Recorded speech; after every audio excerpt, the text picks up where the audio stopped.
இப்போ வந்து அதிகாலையில் எழுந்திருக்கணும்னு வச்சுக்கோங்களேன்.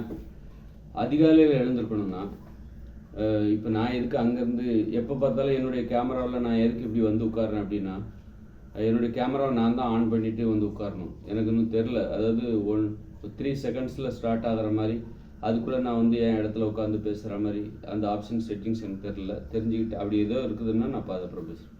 இப்போ அதிகாலையில் எழுந்திருக்கணும் அப்படின்னா, நீங்கள் ஒரு 4 மணிக்கு எழுந்திருக்கணும்னா நீங்கள் என்ன பண்ணணும், நினச்ச மாதிரி கண்டிப்பாக நான் 4 மணிக்கு எழுந்திருப்பேன், அதில் உங்களுக்கு சந்தேகமே இருக்கக்கூடாதுன்னா போய் இரவு நல்லா உடற்பயிற்சி பண்ணிவிட்டு போய் நீங்கள் தூங்குனீங்கன்னு வச்சுக்கோங்களேன், அதிகாலையில் நீங்கள் திட்டமிட்ட மாதிரி எழுந்திருக்கலாம். 4 மணிக்கு எழுந்திருக்கணும், 3 மணிக்கு எழுந்து படிக்கணும், அதில் 2 மணிக்கு எழுந்திருக்கணும் அப்படின்னா இரவு நல்லா உடற்பயிற்சி பண்ணுங்க. 4 மணிக்கு எழுந்திருக்கணும்னா 10 நிமிஷம் உடற்பயிற்சி பண்ணால் போதும். அதுவே இரவு 2 மணிக்கு எழுந்திருக்கணும், 2 மணிக்கு எழுந்து படிக்கணும் அப்படின்னா நீங்கள் வந்து ஒரு 20 நிமிஷம் உடற்பயிற்சி பண்ணணும்.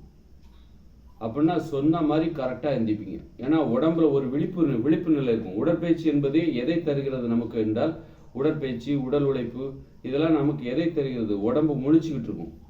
உடம்புல அந்த ஒவ்வொரு செல்களும் ஒரு விழிப்புணர்வு, உடம்புல ஒரு விழிப்புணர்வை தான் அது தருகிறது. ஏன்னா அதில் ஒரு வலி இருக்குது. உடற்பயிற்சி மூலமாக, உடல் உழைப்பு மூலமாக நமக்கு உடம்புக்கு ஒரு வலி இருக்கிறது. அந்த வலி தான் விழிப்பு நிலை. உடம்புல வலி இல்லைன்னா அது விழிப்பு நிலையில் தூங்கிட்டு இருக்குன்னு அர்த்தம். கண்ணு திறந்திருந்தாலே நம்ம முழிச்சுக்கிட்டு இருக்கோம்னு அர்த்தம் கிடையாது. உடம்பு முழிச்சுக்கிட்டு இருக்கிறதுக்கு என்ன அடிப்படைனா வலி. அந்த வலி தான் தூக்கம் என்பது. நம்ம தூங்கினாலும் அந்த வலி இருக்கணும், தூங்கினாலும் நம்ம முழிச்சுக்கிட்டு இருக்கணும்.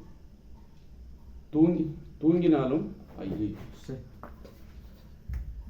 இப்படிதான் போயிடும்.